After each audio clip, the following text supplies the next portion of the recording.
रहीम, मेरा नाम सरफराज गिलानी और आप देख रहे हैं सरफराज गिलानी यूट्यूब चैनल।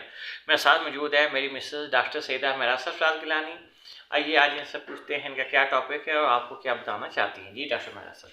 बिस्मिल्लाहिर्रहमानिर्रहीम। पाकिस्तान और दुनिया भर में तमाम देखने और सुनने वालों को मेरी तरफ से अस्सलाम वालेकुम। उम्मीद और दुआ करते हैं कि सब खैरियत से होंगे और शादाबाद होंगे।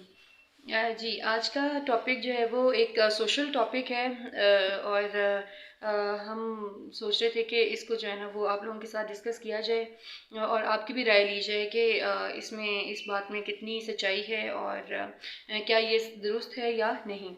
जी हाँ, जैसे कि हम सब जानते हैं कि हमारे माशरे में तलाक जो है इसकी शरह बहुत ज़्यादा बढ़ती जा रही है। ठीक है, डिवोर्स की जो रेशो है बहुत ज़्यादा बढ़ती जा रही है। ठीक है, और इसके कॉन्सिक्वेंसेस और इसके बाद जो नताइज हैं आज हम उनके ऊपर बात करेंगे। ठीक है, अब तलाक होने की ज़ाहिर बात है बहुत सारी वजूहात हैं। म्यूचुअल अंडरस्टैंडिंग का ना होना सबसे बड़ी वजह है। इसके अलावा फैमिली के कुछ अंदर बहुत सारे लोग इन्वॉल्व हो जाते हैं तो वो फिर फैमिली ब्रेकडाउन की तरफ चला जाता है। ठीक है, तो मेन जो रोल है वो इसमें हस्बैंड का ही है, क्योंकि सारी बातें सामने जो है वो शोहर को ही इख्तियार दिया है तलाक देने का।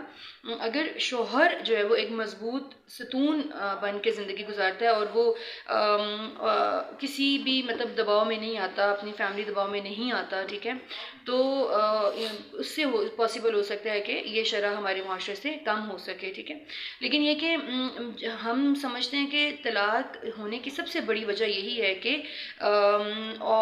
मर्द जो है ना वो अपने फ़राइज़ में कोताही करते हैं। ठीक है, कोताही करने से क्या होता है कि ऑब्वियसली फिर बिगाड़ पैदा होता है। और आजकल चूँकि फ़ीमेल भी पढ़ी लिखी हैं और हर चीज़ को समझती हैं। अब वो पहले वाला दौर तो रहा नहीं है कि औरत जो है वो उसको बांदी बनाकर आप अपने घर में रख लेते थे। ठीक है, जो भी उसके ऊपर जुल्म ढाएँ, जो भी ज़बरदस्तियाँ करें, ठीक है, और जिस भी तरह से आप उनको रखना चाहें वो मजबूर होती थी। ठीक है, क्योंकि वो पढ़ी लिखी नहीं होती थी और वो इन चीज़ों को नहीं समझती थी। ठीक है, और आज के भी इतने एडवांस दौर होने के बावजूद जब हम मतलब एटॉमिक एनर्जी में भी मालामाल हैं, ठीक है, इसके अलावा चांद पर भी जा चुके हैं, ठीक है, बहुत ज़्यादा एडवांसमेंट्स हो गई हैं, लेकिन ये कि बदकिस्मती ये है कि पढ़े लिखे माशरे में भी जो है ना ये इस तरह की चीज़ें अभी भी कायम और दायम हैं।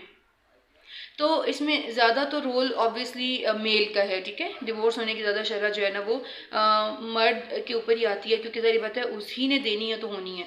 अगर हम इसके बरक्स बात करें कि जी औरतें भी बहुत ज़्यादा डिमांड कर रही हैं, तो उसमें भी ऑब्वियसली देखें मर्द जो है उसी ने अपने घर का माहौल सही करना होता है। ठीक है, अगर वो औरत की सारी ज़रूरियात, उसकी खुशी ख्वाहिशात का ख्याल रखे तो मैं नहीं समझती कि कोई भी औरत इतनी बेवकूफ़ हो कि वो अपने हंसते बसते घर को जो है वो ख़राब करने के बारे में सोचे। ठीक है, तो जो मर्द होता है वो या अपनी ख्वाहिशात की वजह से या अपनी फैमिली की वजह से या अपने नफ्स की वजह से, जिस भी वजह से वो औरत को वो सारी ज़रूरियात, ख्वाहिशात और खुशियाँ नहीं दे पा रहा होता, जिसकी वजह से औरत इंतहाई कदम उठाने पर मजबूर होती है। तो आज का टॉपिक बेसिकली ये नहीं था तलाक का। आज हम बात करने लगे हैं कि अगर तलाक हो जाती है, ठीक है, उसके बाद के कॉन्सिक्वेंसेज, उसके बाद के नताइज क्या हैं। ठीक है, उसके ऊपर थोड़ा सा गौर कर लेते हैं और उसको किस तरह से बेहतर किया जा सकता है। देखें, ऑब्वियसली जहाँ पर नेकी है वहाँ पर बदी भी है। ठीक है, जहाँ पर अगर मतलब निकाह है तो वहाँ पर अल्लाह ताला ने तलाक भी रखी है। तो जिस तरह जन्नत है और जहन्नुम है, ठीक है, तो ये अब इंसान के अपने ऊपर होता है कि उसने कौन सा रास्ता इख्तियार करना है।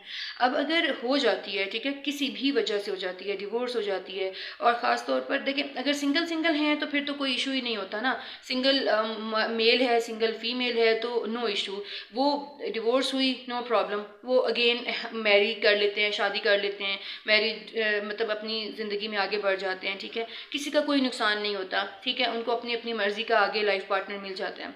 हाँ, अगर दूसरी जो अहम बात वो ये है कि अगर आपकी फैमिली होती है, लाइक शादी हुई, बच्चे हुए, ठीक है, अब बच्चों के ऊपर बात आए और बच्चे होने के बावजूद अगर आपकी डिवोर्स हो जाती है, तलाक हो जाती है, तो यहाँ पर आकर जो है ना वो माशरे में बहुत ज़्यादा बिगाड़ पैदा होता है। सबसे ज़्यादा सफ़र करते हैं बच्चे। ठीक है, वो चाहे मतलब कि उन बच्चों को ज़ाहिर बात है माँ और बाप दोनों की प्यार की ज़रूरत होती है, लेकिन ये कि अब अगर इस मौके पर माँ और बाप एक दूसरे के अगर दुश्मन बन जाते हैं ना, तो सबसे ज़्यादा नुकसान जो है ना वो बच्चों का होता है। ठीक है, अब उसूल ये है कि होना ये चाहिए, लेकिन ये एक आइडियल सिचुएशन ही कह सकते हैं, क्योंकि औरतें तो हर तरह से कॉम्प्रोमाइज़ करने के लिए तैयार होती हैं, क्योंकि बीइंग मदर, माँ होने के नाते उनका दिल वैसे ही अल्लाह ताला ने नरम बनाया होता है कि वो अपने बच्चों के हर खुशी और ख्वाहिश के बारे में सोचती हैं, ठीक है। लेकिन ये कि मेल की अगर बात की जाए तो वो इस पॉइंट पे आके ना बहुत अनापरस्त हो जाते हैं कि जी हम मेरा खून है तो हम औरत के हवाले नहीं कर सकते, ठीक है, अब ये हमारे पास ही रहेंगे। तो इसके लिए जो है ना एक दरमियानी रास्ता खुदारा बच्चों की ज़िंदगी बेहतर बनाने के लिए आपस के लड़ाई झगड़े को हमें ख़त्म करना चाहिए, और बच्चों के बेहतर मुस्तकबिल के लिए माँ और बाप दोनों को जो है ना वो मिल के एक दरमियानी रास्ता निकालना चाहिए कॉम्प्रोमाइज़ का, ताकि बच्चों को माँ और बाप दोनों का प्यार मिल सके, दोनों की शफ़क़त से वो महरूम ना हो, ठीक है। और इसमें जो है ना वो ऐसा करने से ऐसा हो सकता है कि मुआशरा जो है वो कुछ पॉजिटिविटी की तरफ चला जाए, और जो ये तलाक से मुतासरा बच्चे होते हैं ये किसी भी एहसास कमतरी का शिकार ना हों। तो मैं सब बहन भाइयों को यही मैसेज देना चाहती हूँ कि कोई बात नहीं, अगर आपकी ज़िंदगी दो लोगों की आपस में नहीं आगे तक चल सकी और आपके बच्चे हो गए और अब आप लोगों ने अलहदगी इख्तियार कर ली, तो इसको अपनी अना का मसला ना बनाएं प्लीज़। इसमें यह है कि जो बच्चे हैं उनको इस लड़ाई झगड़े से जो है ना और इस अना के दुश्मनी से जो है ना वो महफूज रखें, और उनके बेहतर मुस्तकबिल के लिए अच्छा जो है ना वो नतीजा निकालें कि माँ और बाप बच्चे जो है ना वो जहाँ पर खुश रहना चाहें उनको वहाँ पर रखा जाए, और दोनों मिल के जितना हो सकता है कॉम्प्रोमाइज़ से बच्चों की जो है ना वो तरबियत करें, ठीक है।